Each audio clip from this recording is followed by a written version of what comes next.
হাজার হাজার মুসলমানের বসবাস। হাজার হাজার মুসলমানদের থেকে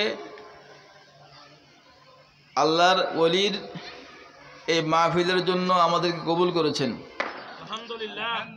আল্লাহ আমাদেরকে এখানে আসার এবং বসার তৌফিক দিয়েছেন, এবং যারা আরও আসবে তাদেরও তৌফিক হবে। আমরা সেই জন্য শুকরিয়াতে বড় করি, সবাই বলি আলহামদুলিল্লাহ। সাথে সাথে অসংখ্য অগণিত দুরুদ এবং সালামের হাদিয়া পেশ করি হযরতে মুহাম্মদ রাসূলুল্লাহ সাল্লাল্লাহু তাআলা আলাইহি ওয়াসাল্লামের দরবারে। ওয়াজ নসিহত দিন দিন কমতেছে না, বাড়তেছে। কথা বলেন ঠিক কিনা? ওয়াজের কোনো অভাব নেই, মাহফিলের কোনো অভাব। গ্রামে গঞ্জে শহরে বন্দরে জেলায় বিভাগে বিভিন্ন স্থানে মাহফিল হচ্ছে। মাহফিল যে হিসাবে হচ্ছে সেই হিসাবে কিন্তু মাহফিলে আমাদের মধ্যে মনে হয় যে তাসির হচ্ছে না। কথা বলেন ঠিক কিনা? চুরি বলেন, ডাকাতি বলেন, রাহাজানি বলেন, খুন খারাপি বলেন, অপরের মাল নষ্ট করা বলেন, ধ্বংস করা বলেন, যত অপরাধ জগতের সেই কার্যক্রমগুলো মাহফিল যে হিসাবে হচ্ছে সেই হিসাবে অপরাধ এটা জিরো লেভেলে চলে আসা দরকার ছিল। কথা বলেন ঠিক কিনা? কিন্তু মাহফিল হচ্ছে, আমাদের মধ্যে তাসির হচ্ছে না। কারণ যারা হয়তো আয়োজক, যারা বক্তা, যারা তা শ্রোতা,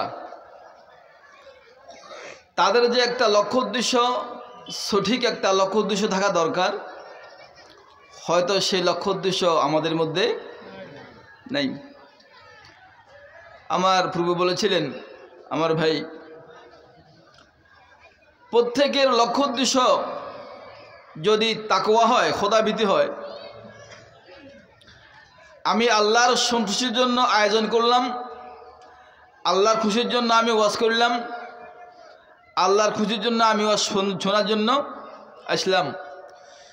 যদি তাকওয়া যদি প্রত্যেকের অন্তরের মধ্যে কাজ করত, তাহলে সমাজ আরও পরিবর্তন। কথা বলেন ঠিক কিনা? কারণটা কি? আজকে হ্যান্ডবিলের সেই শিরোনামে একটি স্লোগান দেখতেছি যে শরীয়ত ও মারফাতের আলো ঘরে ঘরে জ্বালো। শরীয়ত ও মারফাতের আলো ঘরে ঘরে জ্বালো। অত্যন্ত মূল্যবান দামি একটা স্লোগান, অত্যন্ত গাম্ভীর্যপূর্ণ এবং অত্যন্ত গুরুত্বপূর্ণ একটা স্লোগান শিরোনাম করা হয়েছে। এলেমের অভাব নেই, এলেমের কোনো অভাব নেই, কিন্তু প্রকৃত যে এলেম, সে এলিমের চর্চার অত্যন্ত বেশি অভাব। কথা বলেন ঠিক কিনা? আমার এলেম যদি ইসলামের সঠিক আকীদা বিশ্বাস যদি আমার সেই সঠিক এলেম যদি আমি অর্জন করতে না পারি, আল্লাহ এবং রসুল সম্পর্কে যে আকীদা এবং বিশ্বাস আমার থাকা দরকার,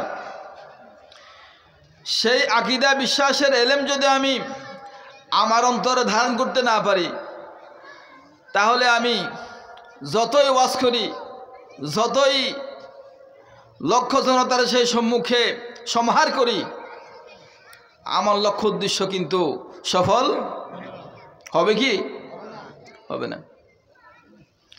লক্ষ লক্ষ মানুষ হওয়া, 20 লক্ষ 30 লক্ষ মানুষ হওয়া, এটা হক্কানিয়তের সে প্রমাণ, হক্কানিয়তের প্রমাণ হক্কানিয়তের প্রমাণ নয়। হক্কানিয়তের প্রমাণ হচ্ছে যে সঠিক ইসলামের যে রূপরেখা, আকীদা, বিশ্বাস কতটুকু আমার অন্তরে ধারণ আছে, কতটুকু আমি ওয়াজ করতেছি, কতটুকু তাজির হচ্ছে, ওই বিষয়গুলো একটু চিন্তা বিবেচনা করা দরকার। কথা বলেন ঠিক কিনা? সম্মানিত হাজিরিন, আপনাদের খিদমতের মধ্যে একটা আয়াতে কারিমা তেলাওয়াত করেছি। আল্লাহ পাক রব্বুল আলামিন মুমিন বান্দার দিকে আহ্বান করে বলতেছেন, ইয়া আইয়ুহাল্লাযীনা আমানুত্তাকুল্লাহ।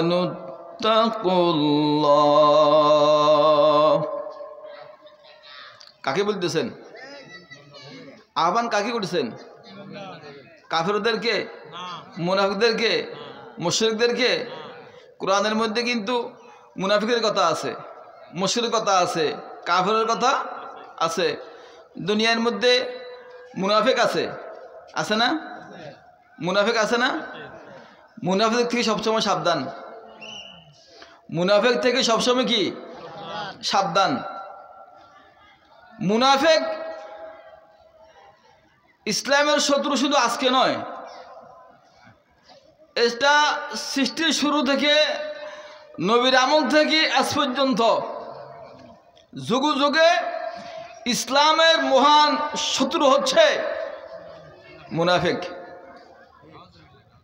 হ্যাঁ, সেই জন্য নেফাকত, খারাবিয়ত, কুচিন্তা, কুভাবনা, কিসকা ইদার কিসকা উদার, এই সমস্ত মুনাফিকি আচরণ যার মধ্যে থাকবে তার থেকেও সাবধান, তার থেকেও সাবধান। হাদিসের মধ্যে এই মুনাফিকের সেই উদাহরণ দিতে গিয়ে নবীজি বলছেন, কাশাতুল আয়রা, সাগিয়ারি, কতক্ষণ ইগের কাছে, কতক্ষণ উগের কাছে, কতক্ষণ ইগের কাছে, কতক্ষণ উগের কাছে। কাশাতুল,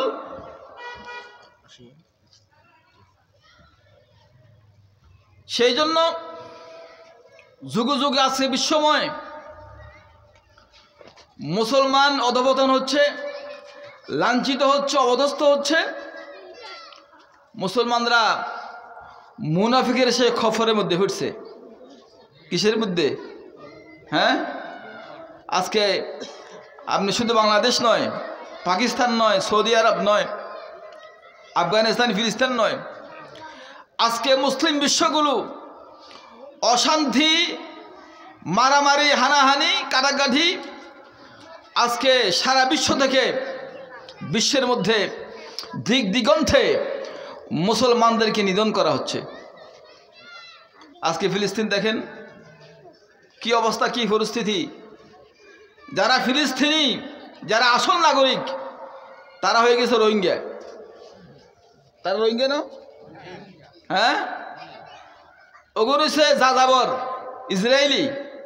এগুন কিয়া যাযাবর, আই আশ্রয় লইছে, ফসল লইছে, আর আশ্রয় লয় না যেগুন ফিলিস্তিনে ঢুকছে, ঢুকিয়ে এগুন এখন একটা রাষ্ট্র গ্রহণ করে ফেলছে, এটার নাম ইসরায়েল। কথা বলেন ঠিক কিনা? এটার একমাত্র কারণ মুসলমানদের যেই চিন্তা চেতনা, ঐক্য, বিশ্বময় মুসলমানদের যে প্ল্যাটফর্ম হওয়া দরকার, বিশ্বময় মুসলমানদের যে একটা প্ল্যাটফর্ম হওয়া দরকার, মুসলিম জাতীয় সংঘ, মুসলিম ইউনিটি, বিশ্ব মুসলিমের যে ঐক্য ভাব সম্পন্ন একটা মুসলিম জাতীয় সংঘ থাকা দরকার। আমাদের মুসলিম দেশগুলোর মধ্যে সেই সংঘ, সহানুভূতি এবং উদারতার সেই প্রতিষ্ঠান আমাদের মধ্যে নেই। আছে কি? আপনার সৌদি আরব বলেন, মুসলমানদের কেবলা কাবা আমরা ওইদিকে ফিরে নামাজ পড়ি, মুসলমানদের সেই মিলন মেলা, আমরা মুসলমান সেই দিকে সেই থাকি, তারা কি বলছে। কিন্তু ইরাক বলেন, ফিলিস্তিন বলেন, আফগানিস্তান বলেন, পাকিস্তান বলেন,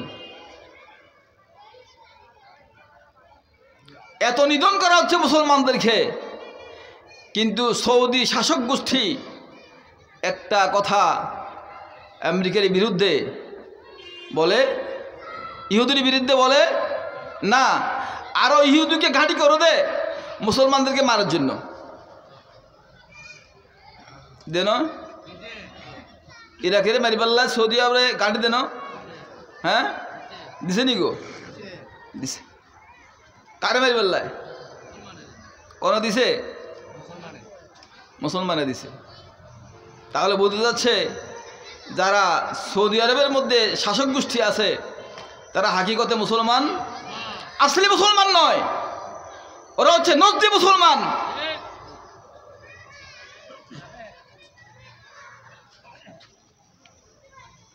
বলতেছিলাম বিশ্ব মুসলমানদের যে একটা ইউনিট, ঐক্য থাকা দরকার, এটা আমাদের মধ্যে। আমরা বিশ্ব বাদ দেন, এত চিন্তাধারা করার আমাদের কোনো সেই ক্যাপাসিটি নেই।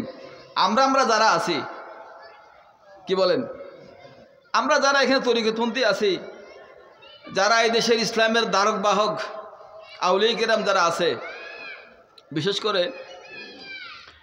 আপনি বাংলাদেশের ইসলামের দিকে আপনি লক্ষ্য করেন, এই দেশে ইসলাম কিভাবে আসছে, কারা ইসলাম প্রচার করছে, কাদের দ্বারা ইসলাম এই দেশের মধ্যে প্রতিষ্ঠিত হয়েছে, এই ইতিহাসগুলো আমাদের জানা দরকার। কথা বলেন ঠিক কিনা? ইসলাম তো এখানে কোন নবী রাসূল আসে নাই, আসছে?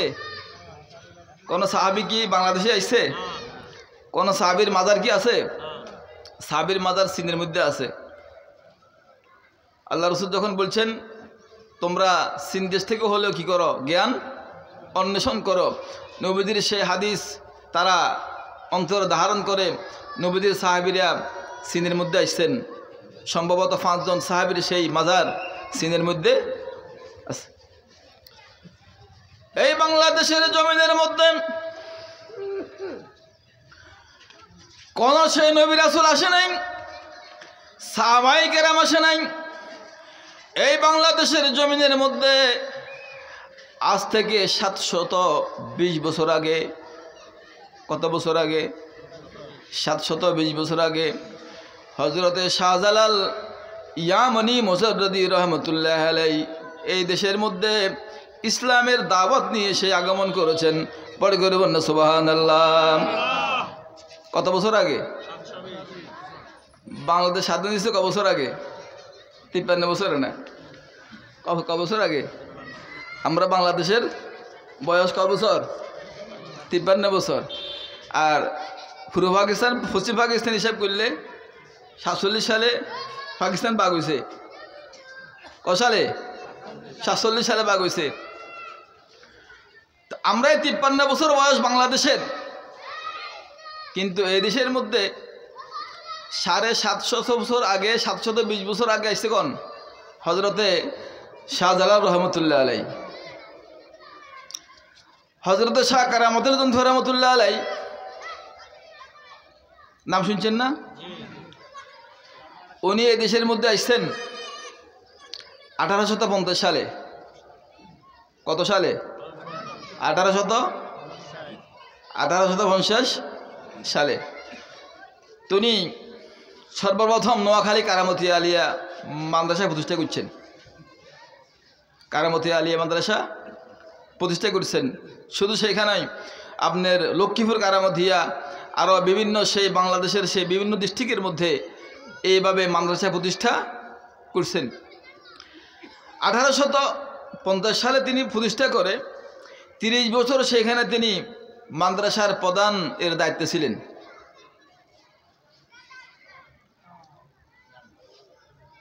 দায়িত্ব পালন করেন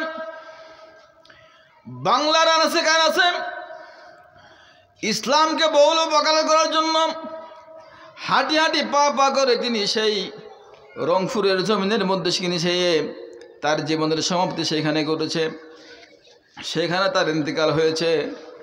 রংপুর যে জেলা শহর, ওই জেলা শহরের পাদদেশের মধ্যে একটা বিশাল মসজিদের মধ্যে পাশের সেই ওনার সেই মাজার, বড় করে বন্যা সুবহানাল্লাহ।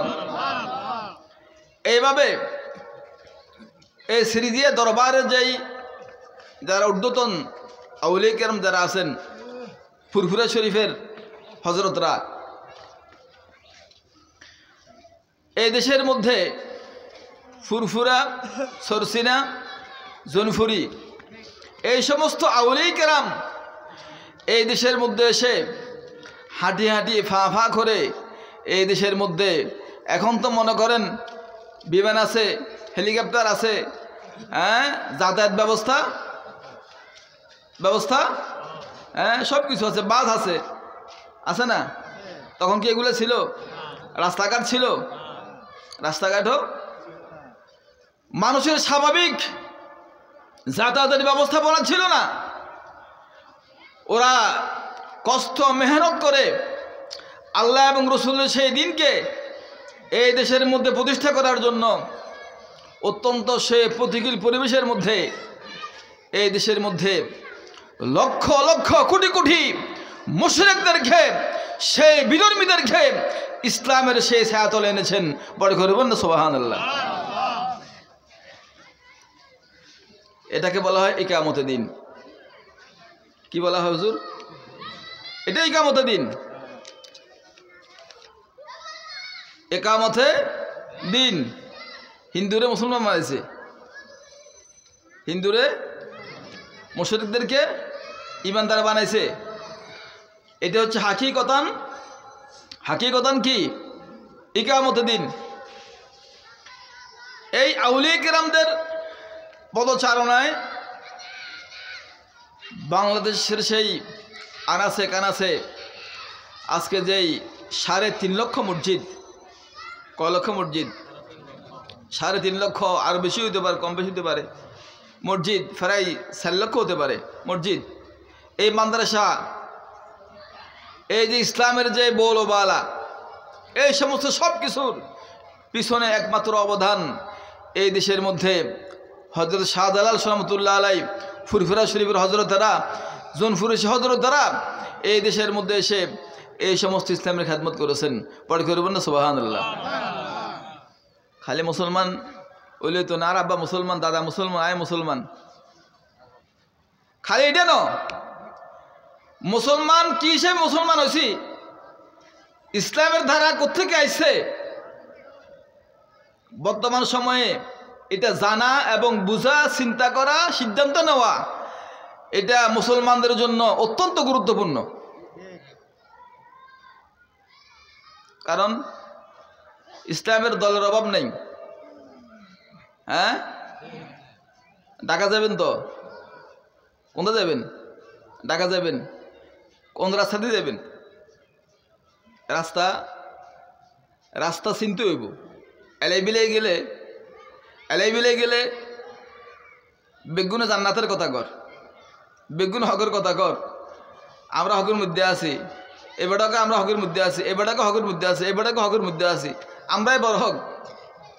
সবাই বড় হকের কথা বলে, সবাই জান্নাতের কথা বলে, জান্নাতের ফতের কথা বলে, কিন্তু আসল জান্নাতের ফত কোনটা এটা বুঝে নেওয়া, জানা, উপলব্ধি করা, ধারণ করা, এটা আমার আপনার সেই ইমানের দায়িত্ব। কথা বলেন ঠিক কিনা?